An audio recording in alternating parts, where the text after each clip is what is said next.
Estamos acá en el 98.7, estamos poniendo la mañana en camino y estamos recibiendo, tal cual lo habíamos anunciado, a Gustavo Olmos, diputado por el Frente Amplio, el partido de la oposición. Hola Tato, ¿cómo andás? Buen día, bienvenido. Buen día, muy bien, muchas gracias. Bueno, hay un manejo lindo de asuntos para hablar con vos, ¿no? ¿O no? Sí, Sí, ¿no? la agenda está divertida, está intensa. Quiero naturalmente que hablemos acerca del nuevo, ¿cómo llamarlo? ¿Espacio político? Sí, espacio, agrupamiento, Nuevo espacio. convergencia. No, espacio no, esa es marca registrada, pero... Bueno, convocatoria pero sereñista progresistas, sí. ¿no? A ver, es una... Sí, nombre, dos apellidos, ¿no? Está complicado. Pero, a ver, nosotros estamos trabajando hace mucho, desde que yo asumí, desde que empezó esta legislatura, en diputados hicimos una coordinación muy fluida con los compañeros y compañeras de Asamblea Uruguay, con Tani Mendiondo, que es del Frente de Río Negro, en su momento con PAR, pensando o tratando de colaborar con lo que entendemos todos ellos y muchos más, que es una necesidad, que es ordenar el Frente Amplio, simplificar. A mí me gusta la expresión simplificar el mapa de la izquierda. Ajá. En el Frente Amplio hay dos mundos más o menos ordenados, uno alrededor del MPP, otro alrededor del Partido Comunista, y después hay en lo que termina confluyendo en esta convocatoria que presentamos públicamente ayer, una dispersión absoluta. Eso tiene problemas en la acción política, tiene problemas en la representación política. Fíjate, todos esos grupos que ayer se presentaron juntos tienen más o menos el 40% del Frente Amplio, pero eso en términos de diputados no es ni por asomo así, porque justamente la dispersión lo que hace es disminuir la representación de los grupos porque en más diputados, chicos. ¿cuántos son, digamos, que responden a esta corriente? Y 6 contra, y el MPP tiene 24, 25. Claro. Entonces, Y en votos tiene más el MPP, pero no tanto más. no tiene más. Si juntás a todos estos, no tiene más. Pero el punto es... No, digo, porque el MPP también habrá hecho alianzas, no me acuerdo ahora de No, pero memoria. normalmente vos en cada departamento, salvo donde vive Canelones, en los demás, básicamente tenés un diputado por departamento. Sí. Y entonces el diputado lo tiene la lista que tiene más votos en ese departamento, porque ahí no hay acumulación nacional. Exacto. Entonces la dinámica lleva a esa representación que es mucho más ajustada a la proporcionalidad en el Senado, porque ahí sí la circunscripción, digamos, la forma de distribución es de acuerdo a los votos nacionales y no a los votos de cada departamento. Pero entonces, te escucho a vos, Tato. ahí es distinto. Perdón, te Sí, interrumpí. Estas observaciones que estás haciendo, las escucho, suenan pertinentes, suenan, te diría, sensatas, y suenan también, lo que no está mal, pero suenan con fuerte énfasis electoral. Sí, a ver, es una Vamos a hacer esto porque si no te perdemos diputados, muchachos. No solo, pero la capacidad que uno tiene de incidir en las posiciones que se toman en el Parlamento, en el Frente Amplio, están dadas también por el peso, por el respaldo ciudadano que uno tiene. Sí, y obvio. es absolutamente legítimo que quien tiene mayor peso, de acuerdo a las reglas, tenga mayor incidencia en las decisiones. Entonces hay una parte electoral, pero también hay una confluencia o una coincidencia en términos políticos y en términos de lo que entendemos que hay que hacer en el Frente Amplio, en el país, una historia compartida que después no fuimos capaces de expresarla en coincidencias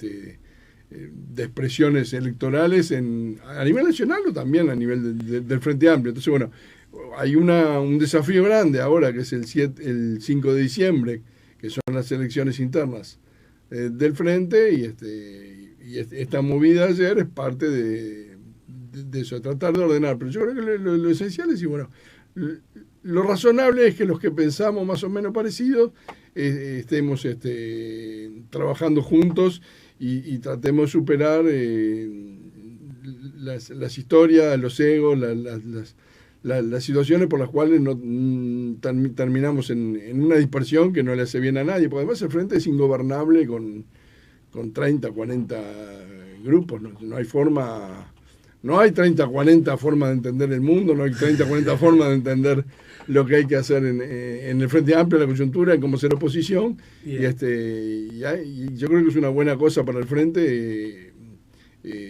este proceso de ordenamiento en grandes bloques. Pero lo que tengo la impresión de que esto que ayer se constituyó, ¿no? Pues ya arrancó, ¿no? Sí, claro.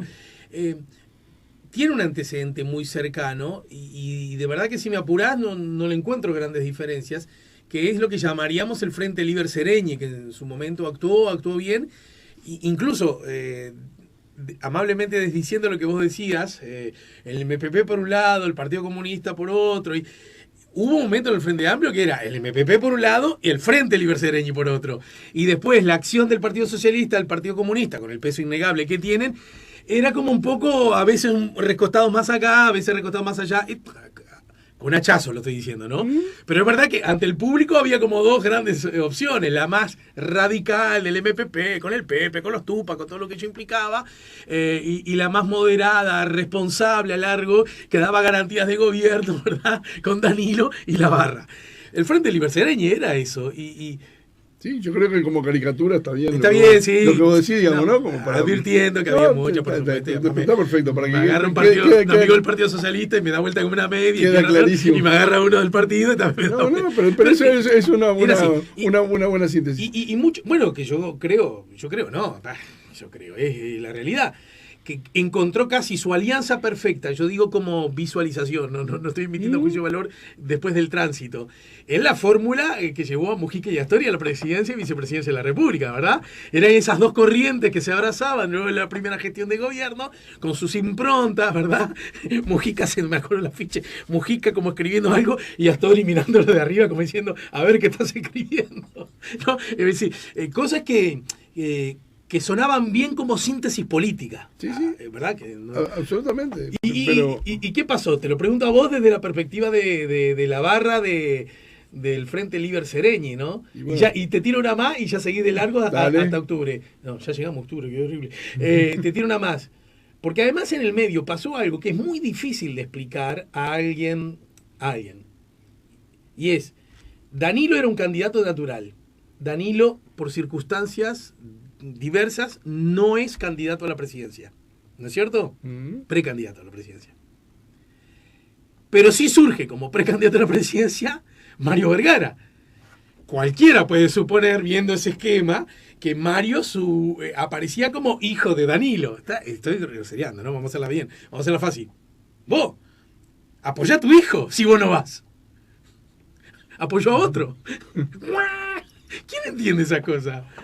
Bueno, esa pregunta no es para mí. No, ya sabés, lo hubiera escrito para decir, esa pregunta se la tenés que hacer a otros. O sea, pero todo el mundo tiene hipótesis acerca de por qué pasan las cosas. Sí, ¿no? Lo que vos decís es absolutamente así. En un momento había esa síntesis.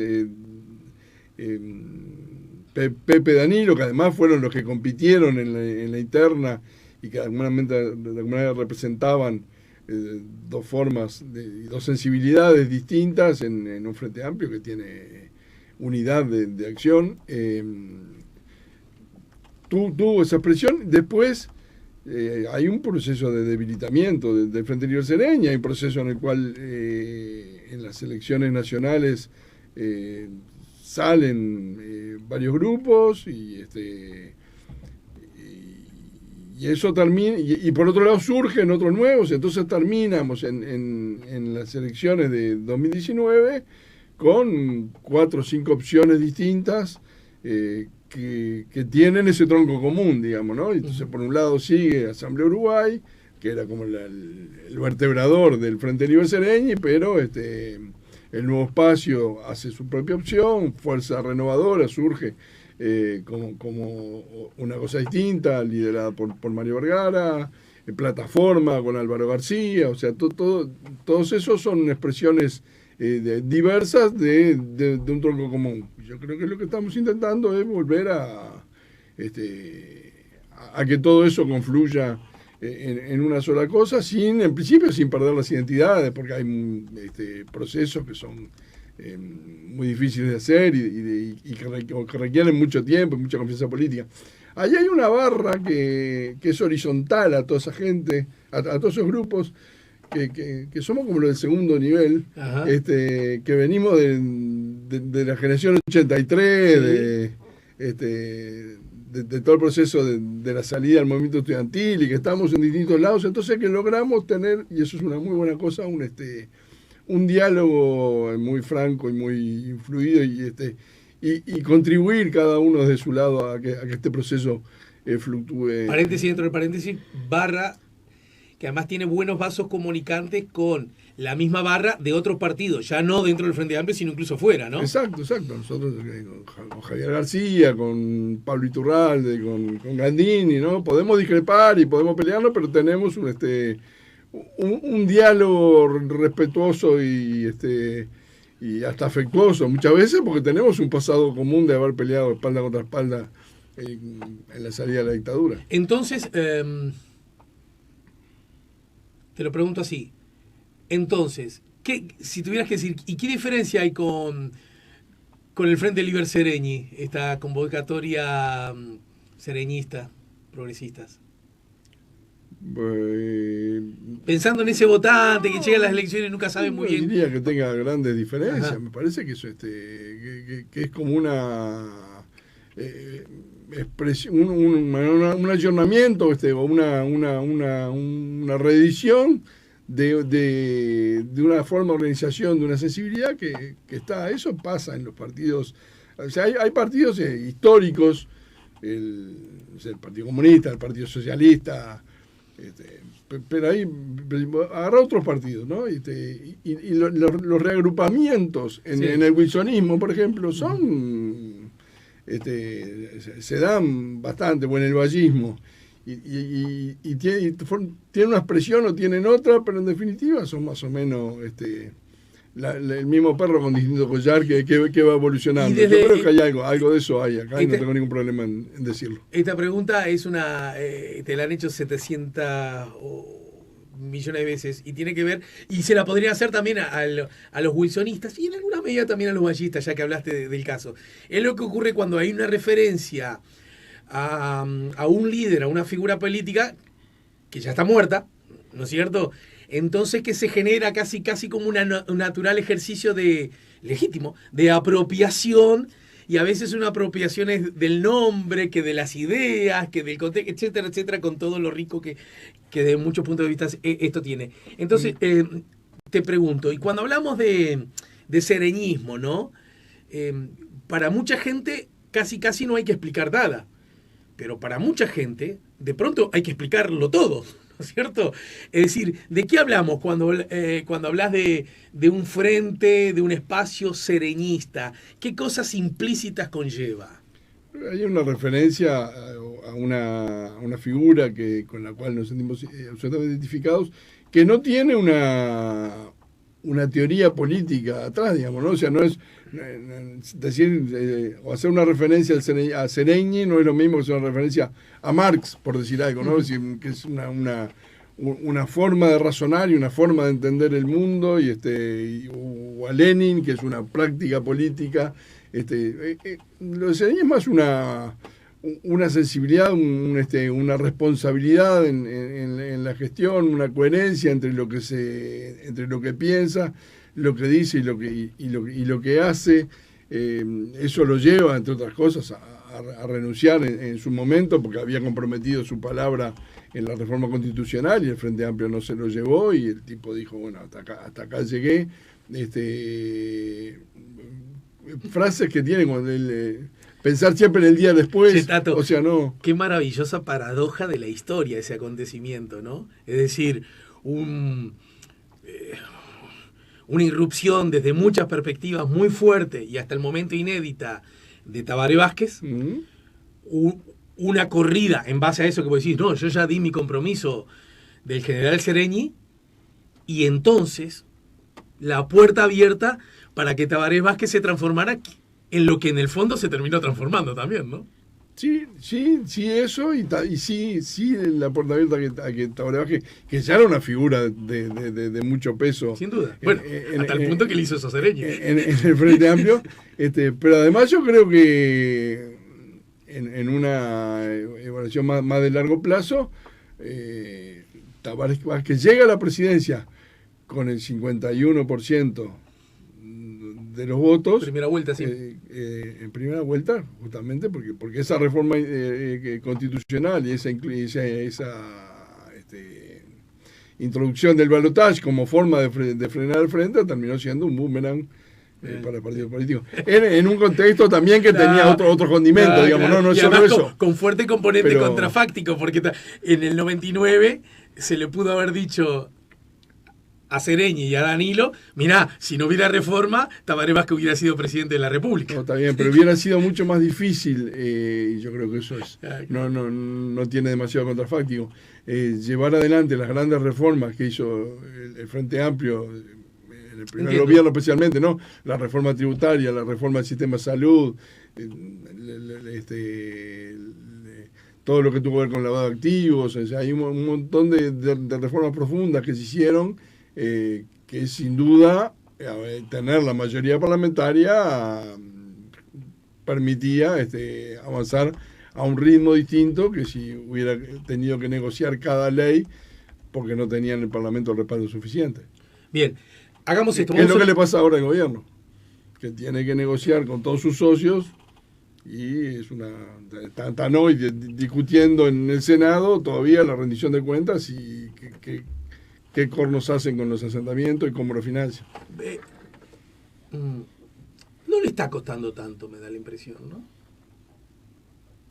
No, bueno, sí, le cuesta, ¿no? Vos decís que sí. Y de hecho son en cada instancia de estas, en el presupuesto, en la rendición de cuentas, son decenas los cambios que se hacen respecto a lo que viene del Ejecutivo, fruto muchas veces de una negociación interna en la coalición. Pero digamos, para decirlo así, casi otra vez cortando hacha, ¿le está costando más a la hora de los anuncios o envíos del Poder Ejecutivo que llegan al Parlamento?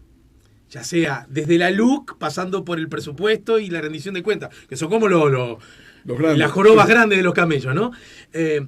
Tú dices que le está costando más a la bancada de gobierno llegar a la síntesis política mediante acuerdos de esos insumos que lo que le costaba a los distintos sectores del Frente Amplio en circunstancias similares. Presupuesto, rendición de cuentas.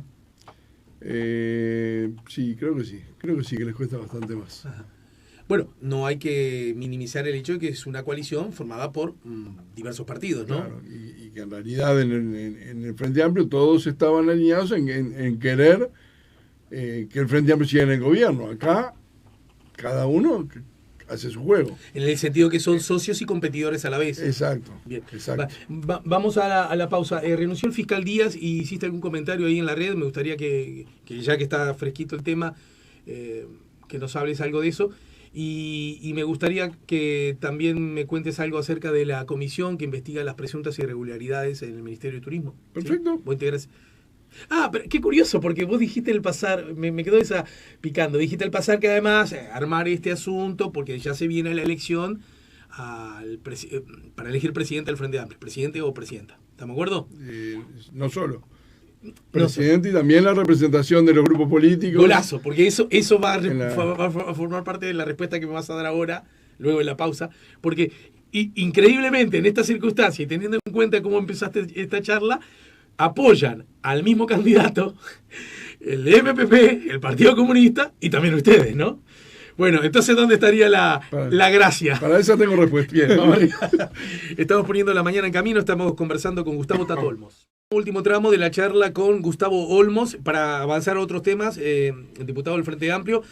Para avanzar a otros temas, me quedó pendiente, Gustavo, a propósito de la conformación de este espacio sereñista, progresistas.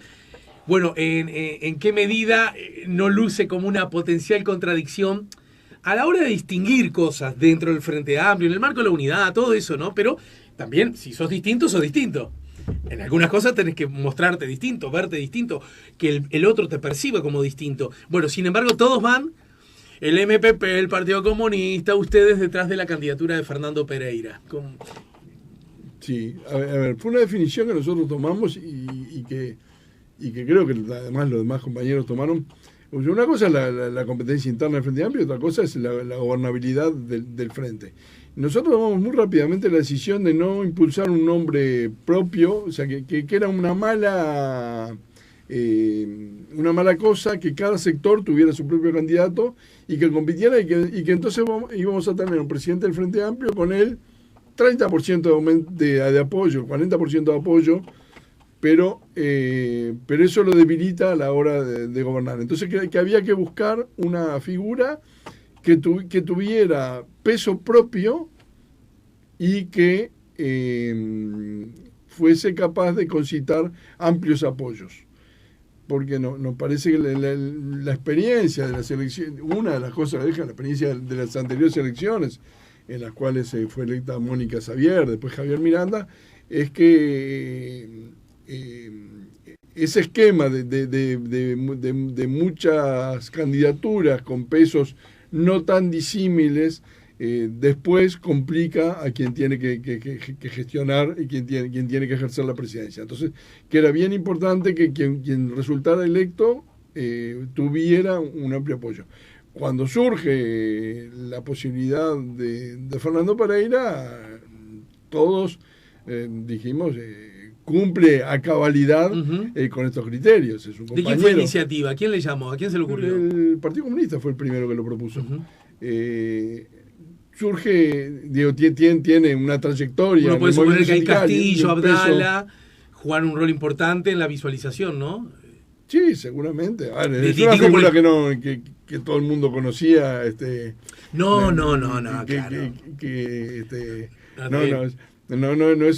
porque vos decís, no sé, Tabaré Vázquez en su momento, ¿no? No lo conocía nadie.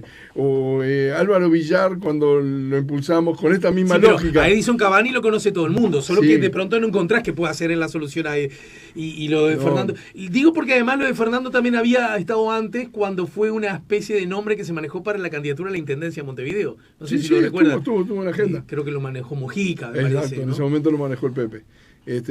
Pero bueno, Fernando cumplía absolutamente con el criterio de tener peso propio. Es un excelente comunicador, el rol que ha tenido en toda la campaña de la LUC lo encuentra en un momento muy potenciado, muy prestigiado y en la medida en que obtiene rápidamente el apoyo del Movimiento Participación Popular y de nosotros, cumple con esa condición de tener un amplio respaldo. Sin embargo, en esta elección no solo se elige presidente o presidente, ¿no? No, se eligen muchas cosas. Presidencia nacional, las 19 presidencias de las departamentales del Frente Amplio, se eligen los representantes políticos de los grupos políticos al plenario nacional y a los plenarios departamentales y los representantes de las bases también a esos dos organismos. Bien, y desde esa perspectiva ahí sí hay como separación de listas, de opciones, ¿no? Para hacer un símil con las elecciones nacionales, todos votamos la fórmula de Daniel Martínez, Graciela Villar, pero después cada uno tenía su lista al Senado. O a diputados. Esto es exactamente igual. Algo que advierto en esta conformación, incluso que yo empecé diciéndote, pero generando simetrías con la experiencia del Frente Liber Seregni, hay un factor que a mí, desde mi perspectiva, a menos que vos me la hagas ver de otra manera, luce como distinto, y es, del mismo modo que en el MPP, con todo lo que significa el MPP, estaba Pepe Mujica, ¿verdad? Con todo lo que significa, y bueno, y seguirá significando un rato más, ¿no es cierto? En el Frente Liber Seregni, Asamblea Uruguay Primero, estaba la figura de Danilo Astori, ¿no? Con todo lo que significa y seguirá significando, ¿no es cierto? Y después la situación de otros partidos, otros conglomerados, como Partido Socialista, Partido Comunista, son distintos, responden a otras lógicas que tienen que ver justamente con lógica de partido, ¿verdad? Aunque han tenido también sus pesos pesados que han sido muy importantes. En este lugar, y sin dejar de conocer el rol que está jugando Mario Vergara, no luce como del peso que en su momento tuvo Danilo, o en la otra barra tiene el Pepe. ¿Eso luce como una debilidad desde esa perspectiva? ¿Qué crees tú? Yo creo que o sea, el peso que tuvieron Tabaré, Danilo y Mujica fue brutal, y la incidencia que tuvieron y el rol que jugaron cada uno aportando a un objetivo común, generó esa tríada de líderes que es muy difícil que se repita. Yo creo que no vamos a ir a un esquema en el cual aparezca un Tabaré Jr., un Mujica Jr. y un Astori Jr. Durante años fueron las tres principales figuras del sistema político uruguayo, según las encuestas. Exacto. No de la izquierda, ¿no? Sí, pero además de la izquierda y complementarios en el público al que llegaban, en el aporte que hacían. Entonces, el Frente Amplio está en un proceso de recambio de los liderazgos que va a llevar un tiempo y que no va a ser una traslación mecánica de lo que teníamos. Esto seguramente tenga un punto de inflexión en 2024. Y hay una frase que usa Vergara que es buena, que dice... ¿Del siglo? Claro, 2024 es como el siglo 24, ¿no? O sea, estamos tan lejos que es muy difícil especular ahora. Mario usa esa frase Sí. y si me apurás, desde que yo tengo uso de la razón, todos usan siempre esa frase. Quizás no en forma tan creativa, en el sentido que no es momento, es apurarse, la gente está pensando en otras cosas. Y puedo seguir, ¿no? Y vos también podés seguir, ¿no? Sin embargo, todos sabemos que, de alguna manera, primero, porque sería hasta irresponsable empezar a resolver esto sobre el final, ¿no? Sí. Bueno, es más, te he escuchado a compañeros tuyos diciendo que esta alianza había que formarla ahora, y no justamente a 2 meses de las elecciones, para que luzca como una herramienta un poco más aceitada, certera. Y es inexorable, casi te diría inevitable, que uno vaya fijándose cosas, el público en general, los propios y los ajenos, ¿no? Sin duda. Está Carolina en la vuelta, está Yamandú en la vuelta, está el Boca en la vuelta. Un lindo caso de estudio, cuando un comunista en sí mismo parece estar por encima de su partido, ¿no? ¿Verdad? Claro, el Boca tiene virtudes y llegada y una capacidad de comunicación que es admirable. No, justamente lo que estoy diciendo. Pero yo entiendo perfectamente lo que vos decís, y es así, o sea, cada uno está haciendo... La pregunta es, ¿estamos catapultando a Mario para pero también, presidencia? Yo diría, nadie se imaginaba que no sé, un año antes de las elecciones, que Manini Ríos iba a conformar un grupo y que iba a tener la incidencia que tuvo. Nadie se imaginaba antes de las departamentales que Álvaro Villar en Montevideo iba a ser un candidato y que iba a tener el apoyo que tuvo. Entonces, sí es cierto que hay que uno se va perfilando, y que eventualmente hasta que trabaja en función de un objetivo. Pero lo que también es igualmente cierto es que la vida política tiene un dinamismo con el cual apostar hoy a cuáles van a ser las candidaturas del 2024 es de alto riesgo. Bien, del mismo modo que no me parece que a nadie se le mueve la aguja si digo que en la foto que vi hoy, a propósito de lo que ocurrió ayer, de los que miro ahí, el que luce como más presidenciable hoy, a esta hora, a 10 minutos de las 12 del mediodía, es Mario Vergara. Sí, yo creo que Mario Vergara es uno de los compañeros que va a estar en el juego que está en este juego del recambio generacional y que va a tener un rol preponderante en ese proceso. ¿Es mala noticia que el fiscal Díaz haya renunciado meses antes de la finalización de su periodo? Digo meses porque terminaba en los primeros meses del año que viene, ¿no? Terminaba en abril, sí, son 6 meses antes. Yo creo que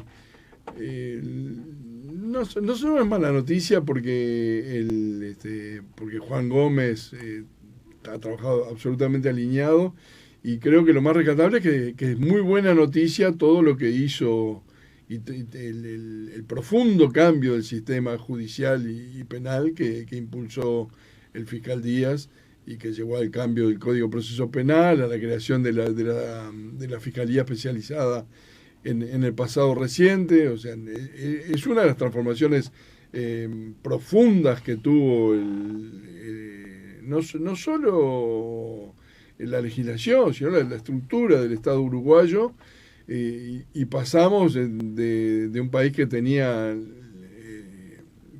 creo que era de orden del 90% de la población que estaba privada de libertad, sin condena, a que eso sea un porcentaje cada vez menor, ya está en menos del 10%, y son... ¿Pero eso por el nuevo código o por el fiscal? Eso por el nuevo código.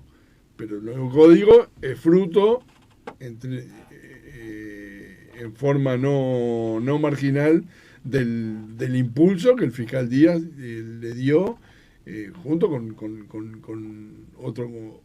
otros actores del sistema judicial. ¿Sin Díaz el sistema político no hubiera aprobado este código? Yo creo que sin una figura... El otro día escuchaba una entrevista que le hicieron el sábado, y decía que los amigos le decían que es una especie de aplanadora. Y yo creo que sin alguien que se lo ponga al hombro, que lo empuje, y que esté convencido de la idea y que la implemente, es muy difícil hacer esos cambios. Y no nos olvidemos que en alguna etapa del proceso prácticamente estuvo solo, porque todo el sistema político, incluido el Frente Amplio, recibía críticas por las consecuencias que había tenido el cambio del Código de Proceso Penal. Y el tipo defendía, bueno, acá estamos en un proceso de transición, esto tiene ruido porque estamos haciendo un cambio absolutamente radical, y muy rápidamente se fueron aquietando esas aguas y consolidando una reforma que yo creo que ha sido muy beneficiosa y que le da al país mejor justicia que la que tenía antes. Bien, sin embargo, pocas veces en mi vida he visto un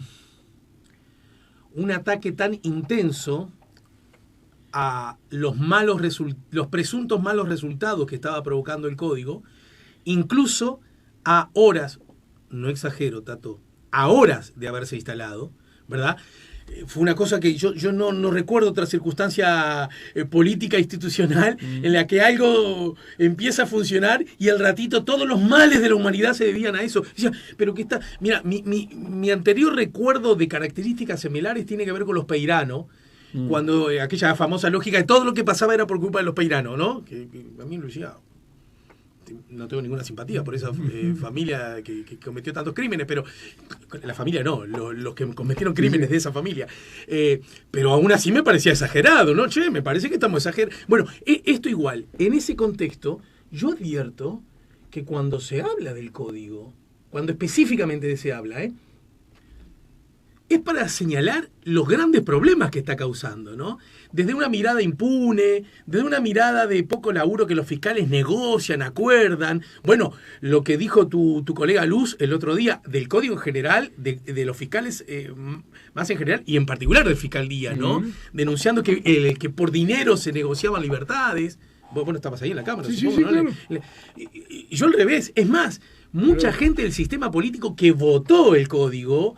Te diría que defiende poquito y nada ese código, que más bien que tengo la sensación de todo lo contrario, porque vos estabas como entusiasta. Yo también lo estoy, Pero, y más bien que yo veo que cuando se habla de él es para caerle. Hace un tiempo escuchaba a mi amigo Monestier en una entrevista contigo que te decía que él no era dueño, a raíz de, vos le hiciste un comentario a raíz de una biblioteca que tenía atrás, y decía que nadie es dueño de sus fobias y sus filias. Yo creo que en el Parlamento pasa eso, y con el fiscal Díaz pasa eso, ¿no? Hay una especie de fobias, y se usan ejemplos que el propio fiscal Díaz dice que estuvieron mal. O sea, se usan ejemplos de casos en los cuales la sentencia dictada por el juez fue ridícula, o lo que pidió el fiscal no fue razonable. El caso de... ¿Las tortas fritas? ¿Quizás? Sí, ahí va, las tortas fritas, o el que fue al Cabo Polonio. El que le permitieron las vacaciones. Ahí va. Y el propio fiscal Díaz, cuando comparece al Parlamento, dice, también, estas fueron de malas decisiones, pero es una mala decisión en decenas o centenares que son razonables. Y muchas veces lo de la negociación, que también se critica, y los tipos dicen, el punto es que yo no siempre tengo las pruebas. Yo puedo tener convencimiento de que alguien cometió determinado delito, pero no tengo la suficiente evidencia para ir a un juicio y ganarlo. Y entonces, en esa circunstancia, es mejor hacer una negociación y que haya una pena, aunque quizás no sea la pena que correspondería si yo tuviese toda la evidencia. Recordando más que la negociación, pero, el imputado asume su culpabilidad. Exacto, ¿no? Exacto. Que quede libre. Entonces, en el sistema anterior, si yo no lograba demostrar la culpabilidad, quedaba libre. Entonces acá tengo un mecanismo y ningún fiscal, dice también Díaz, cuando tiene todas las pruebas, negocia nada. Porque si está seguro que tiene la suficiente evidencia para ganar el juicio, no necesita hacer ninguna transacción. Entonces, yo creo que, de vuelta, hay una hazaña particular contra el código, contra la reforma del código. Acá me encuentro, ¿es contra el código o es contra el fiscal? Contra los dos. Ajá, son como funcionales, sí, digamos, esas fobias. Exactamente. Ajá, pero son fobias, acá necesito que me ayudes, Tato, que vos advertís que son de carácter ideológico, porque en su momento mirá que el ministro Bonomi también le cayó. Sí, claro, pero bueno, te lo dije hace unos minutos que también es del Frente Amplio. Lo registré perfectamente cuando le empezaron a dar mal algunos números y ya se la ligó el código también, traca la matraca con toda aquella experiencia que vivimos, repito, a segundos de haber nacido en la línea histórica el código, sí, ¿no? Pero más allá de eso, ¿de dónde percibís? Porque, qué sé yo. No sé cuál es el origen del asunto, pero cuando todos los caminos conducen a Roma, o sea, tenemos varias obsesiones ahí en el Parlamento. Incluso hacemos chistes con eso. Cada vez que va a hablar, no sé, Lerete, le decimos, mirá que Orsi no tiene la culpa, ¿no? Porque cada vez que habla, refiere a Orsi y a Canelones, y lo mismo hacemos con Lusto, con sí, Subía, supongo que también está un poquito también ahí, ¿no? O con Subía, ¿no? Sí, acerca de los males del código. Pero ahora, sin embargo, termina renunciando. Yo si fuera integrante de la barra de esos, llamémosle, fóbicos, yo aplaudiría, diría, mirá, bueno, acabo de ganar. Ayer aplaudió. Nos costó, pero lo sacamos. Justo le tocó hacer una intervención en la media hora previa, que son 5 minutos que tenemos ahí para hablar de lo que cada uno quiera, y empezó con que era... ¿Quién, perdón, que no escuché? Subía, que era un día muy luminoso, y era una referencia evidente a la noticia de la renuncia del fiscal Díaz. Yo creo que él le ha dado razones vinculadas a que pasa la actividad privada, pero que lo relevante es que deja una fiscalía sólida y que probablemente quede al frente porque tiene el apoyo de prácticamente todos los partidos, el fiscal Gómez, que está también comprometido con este proceso. Estás en la comisión que investiga las presuntas irregularidades en el Ministerio de Turismo. Exacto. Presuntas irregularidades que abarcan por lo menos 2 periodos, ¿no? Sí, ahí hubo una denuncia que hizo el diputado Antonini del Frente Amplio, él es un diputado del MPP de Maldonado. Perdón, cuando habla paréntesis, cuando habla Antonini, le dicen, mirá que Antía no tiene la culpa. No. No, creo que no es tan intenso. No, me imaginé que podría pasar. No. Pero que refieren a las denuncias públicas que hizo el doctor Martín Pérez Manchero, que era el director nacional de turismo, persona del Partido Colorado, nombrada por el entonces ministro Cardoso, en torno a las contrataciones directas, básicamente en publicidad digital y publicidad en vía pública.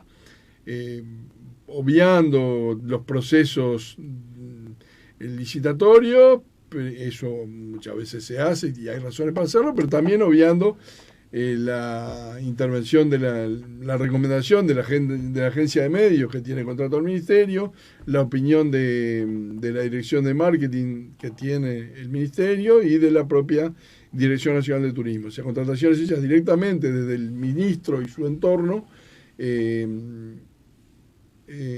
por cifras que eran muy altas.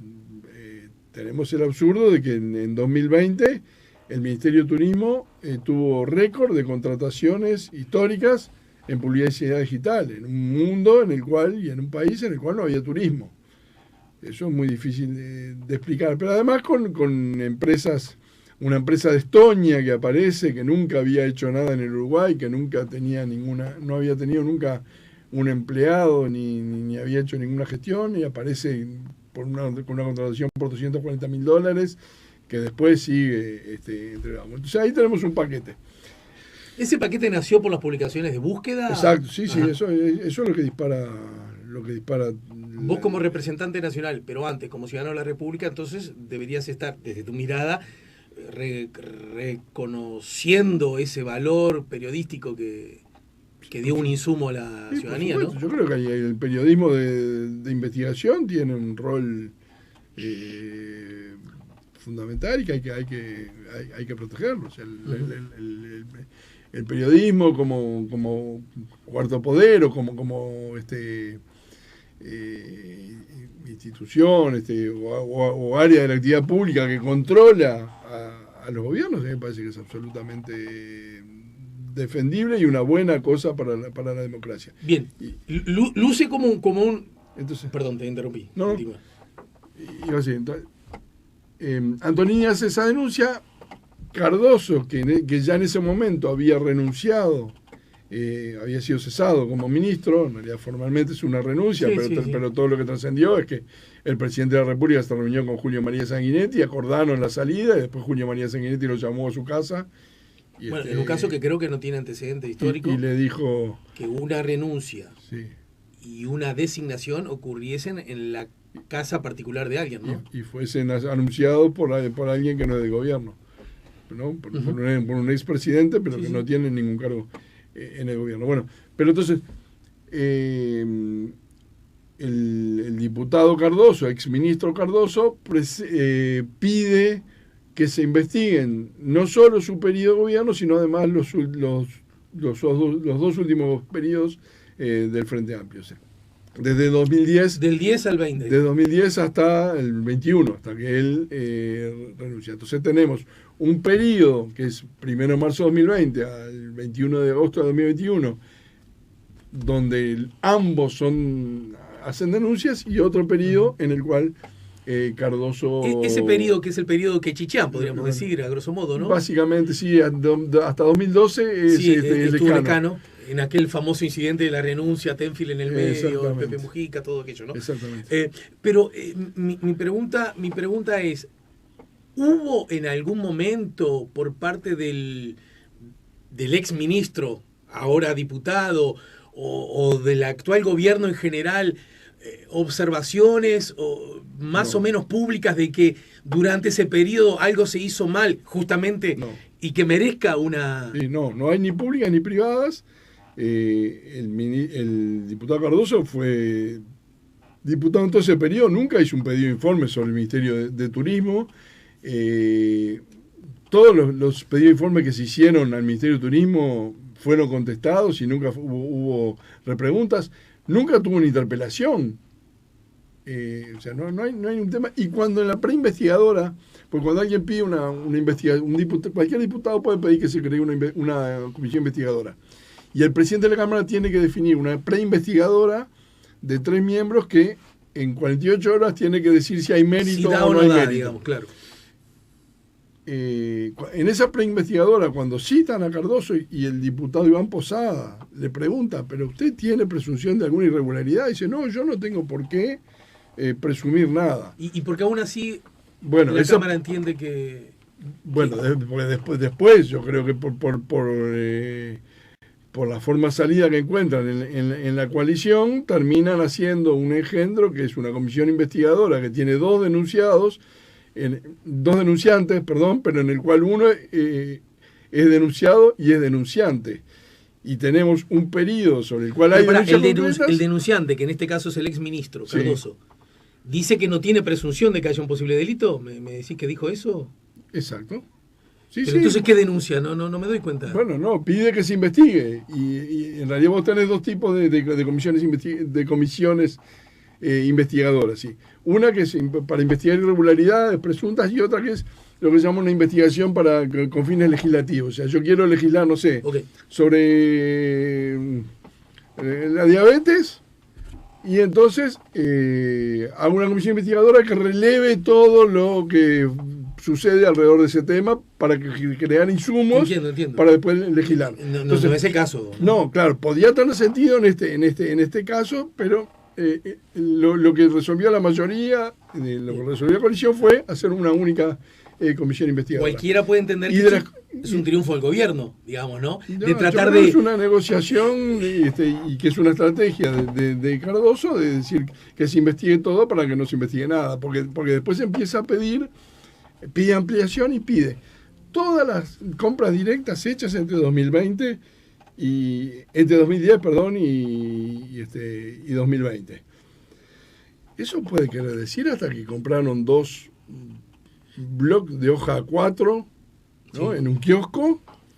Sí, porque vieron que la fotocopiadora justo se había quedado sin... Y eso es una compra directa.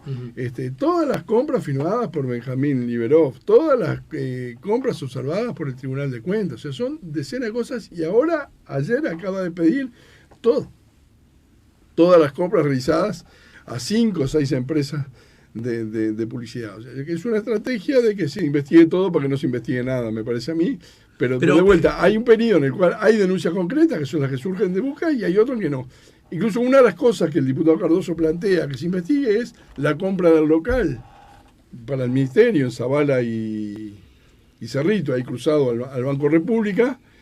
Una compra que cuando fue el equipo del Ministerio de Turismo, encabezado por Chichán, a explicarlo a la Comisión de Presupuesto Integral con la Hacienda del Senado, el senador Bordaberry le hace unas preguntas sobre eso y después lo termina felicitando por la negociación que hicieron. O sea, no solo que no hay cuestionamiento, sino que la felicita a la ministra por la excelente negociación que hizo en esa compra. Eso lo mete Cardoso como cosa denunciable. Está bien. Vos señalás que es algo así como una especie de triunfo de Cardoso, porque si se investiga todo no se investiga nada, pero quiero decir que en todo caso ese presunto triunfo de Cardoso es tal porque cuenta con los votos de la coalición de gobierno, ¿no es cierto? Sí, claro. Si no, alguien hubiera dicho, hasta incluso, bueno, está bien, investiguemos esto, pero con comisiones separadas, ¿no? Distintas. Exactamente, ¿verdad? Es lo que propuso el Frente Amplio. Es por eso que el Frente Amplio va a la denuncia, recurre a la denuncia penal, digamos, como quien dice, obligado para discriminar por lo menos esta perspectiva. No era el plan A del Frente Amplio. No era el plan A, nuestro plan era avanzar a la investigadora y que después la investigadora definiera cuál era el camino que iba a hacer. Incluso el fundamento que da el diputado Iván Posada, que es el miembro informante por la mayoría, es que van a ser, aunque sea una sola comisión, van a ser absolutamente disjuntas y que cuando se traten las denuncias del diputado Cardoso, el diputado Cardoso actuará como denunciante y cuando se traten del diputado Antonini actuará él como denunciante. Eso no es lo que pasa. ¿No está ocurriendo eso? Están los dos. Ahí. Pero ¿no luce como una contradicción entonces entre lo que el miembro informante por la mayoría dijo?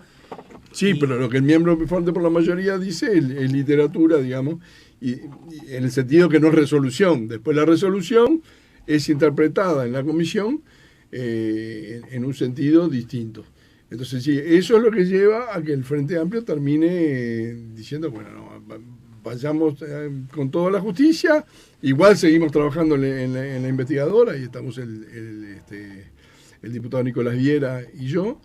En estos días de funcionamiento, ¿qué cosas te enteraste de la gestión Cardoso que no sabías o qué cosas realmente confirmaste que se presumen como un tanto irregulares, para usar la expresión más suave? Pérez Banchero ratificó todas sus denuncias, aportó el dato que dice no lo teníamos, que fue que hubo récord de contratación de medios digitales en 2020, en la historia del Ministerio.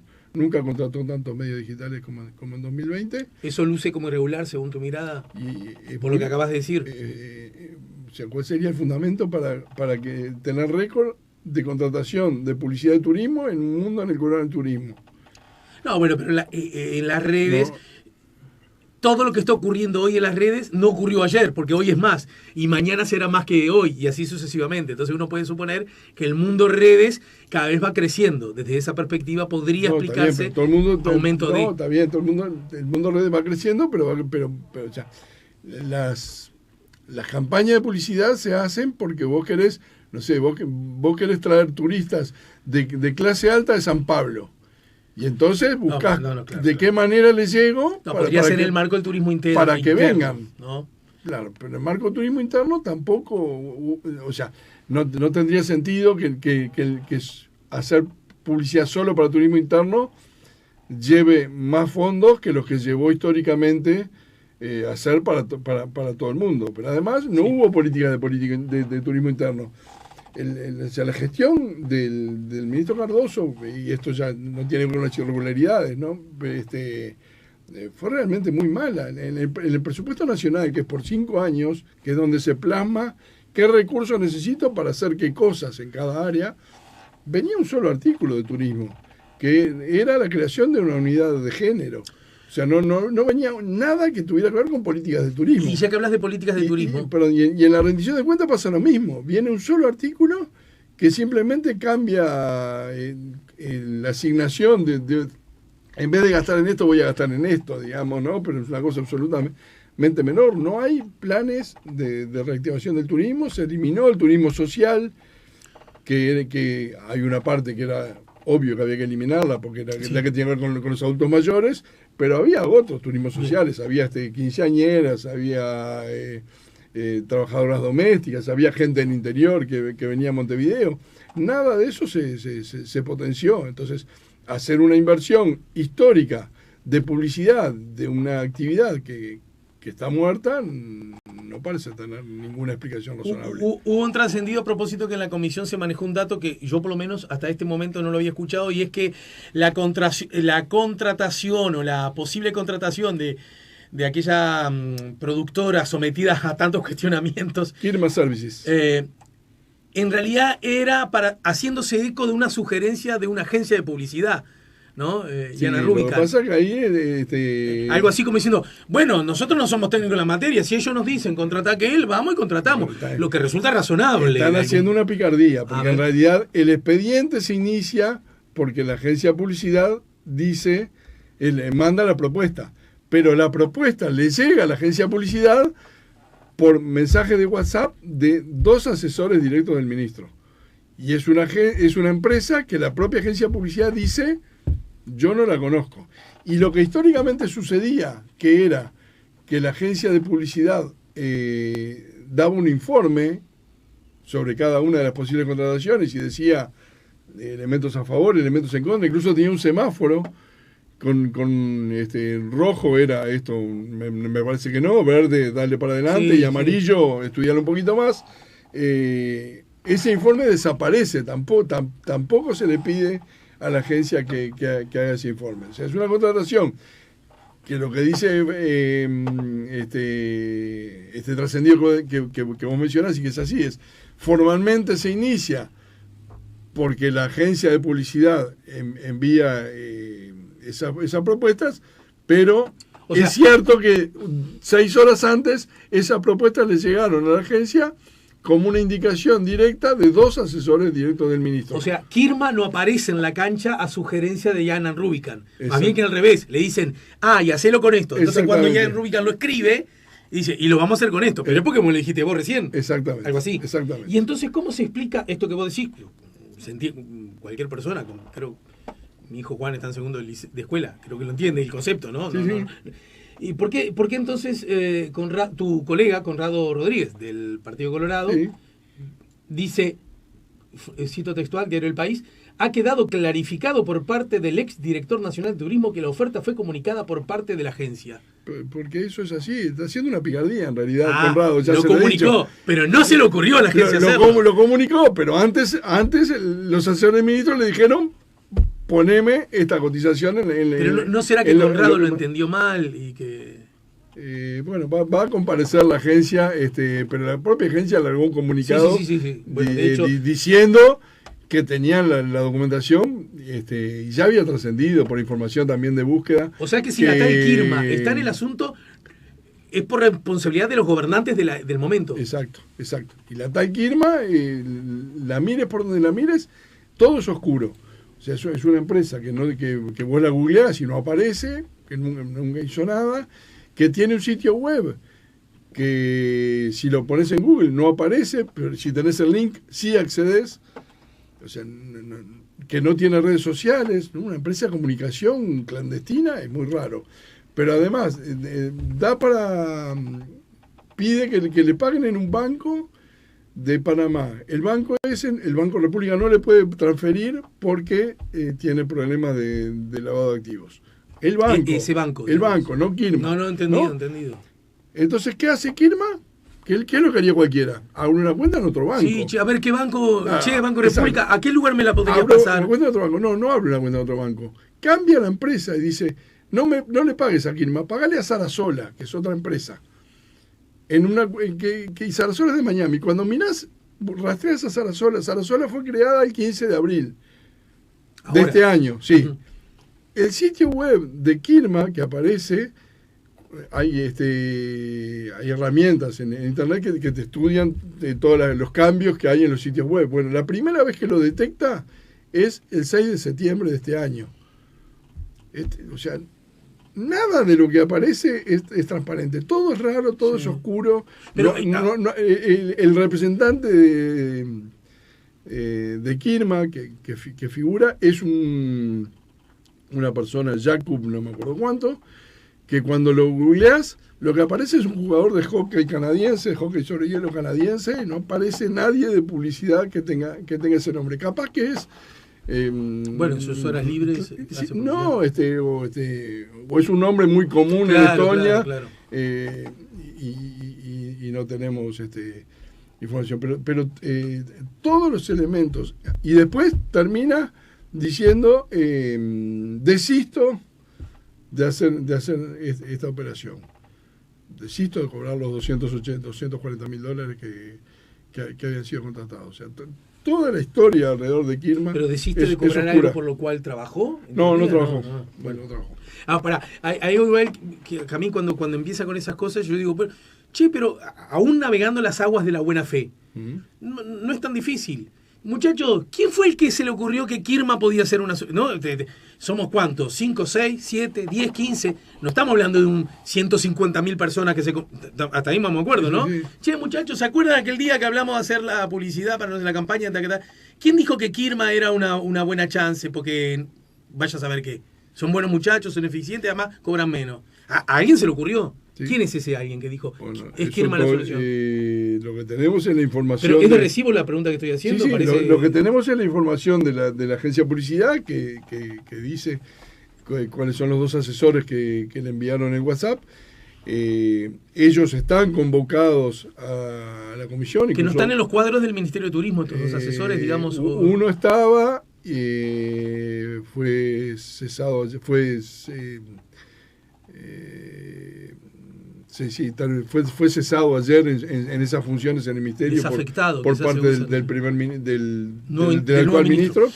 Y el otro era un asesor honorario que no tenía ningún cargo en el ministerio, pero que participaba incluso en las reuniones del gabinete. Están citados y es una de las preguntas que le vamos a hacer, sin duda, y cuáles son los antecedentes por los cuales pensaron que eso era una buena opción. Olmos, te libero porque ya estamos pasados de tiempo, pero aún así hay un asunto que me llamó mucho la atención cuando se empezaron a conocer estos episodios presuntamente irregulares en la primera de las publicaciones del semanario Búsqueda, la primera, porque hubo después otras, ¿no es cierto? Yo recuerdo que ante la primera que surgió, yo creo que el mismo jueves, pero ponele que el viernes, es cuestión de googlear nada más, salió a los medios de comunicación el viceministro de Turismo, ¿verdad? Además un hombre del palo histórico del turismo, ¿no? Señalando que estaba en un todo de acuerdo con el cese del director de turismo, es decir, apoyando la gestión del ministro, y además diciendo que si por él fuera lo hubiese sacado antes porque hacía muy mal su trabajo. Y a mí, digamos, como ciudadano, ni siquiera como comunicador, me pareció qué rápida, qué vertiginosa la salida en defensa del secretario de Estado, cuando aparentemente había cosas que por lo menos merecían 2 o 3 minutos de estudio, ¿no? Porque ponele, a lo mejor el director de turismo era un gran vago, no hacía ningún laburo, todo lo que se le mandaba no lo hacía mal, pero aún así, a lo mejor lo que está diciendo con relación a otras cosas es un asidero, ¿verdad? Lo que puede pasar. No les da ganas de preguntarle eso al viceministro, que además que continúa en función. El subsecretario está citado, comparece mañana a la comisión y sí, tenemos muchas preguntas a ver porque el subsecretario hasta el último día antes que cesaran a Cardoso mantuvo su apoyo y además en el momento en que es relegado el director nacional de turismo y el área de marketing y la agencia de publicidad de las decisiones y eso pasa a ser directamente decidido en la órbita del ministro, el ministro crea un comité en el cual está, entre otros, el subsecretario Remo Monseglio. Entonces, tuvo que ver con las decisiones que se tomaron en ese periodo y le preguntaremos. Bueno, gracias, Olmos. ¿La seguimos más temprano que tarde? Por favor, un gusto. Cuando era Gurino se conocía mucho. Ah, sí, al revés. Era en el momento de auge. Con la cerámica Olmos y todo eso. ¿Te decían alguna broma y eso? Obviamente. Yo iba al liceo 17, un liceo que estaba destrozado. Ahí sí, ¿dónde trabajás ahora? Enfrente al Parlamento, sí. Y me decían, ¿y usted sabe de cerámica Olmos? Y yo que sé, capaz que en segundo, tercero liceo ya empecé a decirle, ¿y usted cree que si yo fuera de la cerámica Olmos vendría a este liceo? No soy nada. Tampoco el de Nacional. Tampoco el de Nacional, que es la otra pregunta que me hacen. El dirigente nacional, no, Chito Olmos. Sí. ¿No era un militante del PDC ahora que estoy pensando, vinculado al PDC? Tengo idea, pero de familia nada. Tenía grandes diferencias con Tavares, me acuerdo en aquel. ¿Vos te acordás de ese episodio? Grandes diferencias. ¿Vos de qué cuadro sos? De Peñarol. Bien. Bueno, gracias por el tiempo. ¿Mañana vas a ver a la selección, a la cancha nacional? No, bueno. ¿Pero por inhibiciones partidarias? No, familiares. No, a esa cancha no voy ni loco. No soy un enfermo de Peñarol, ni mucho menos. Bueno, gracias por la visita.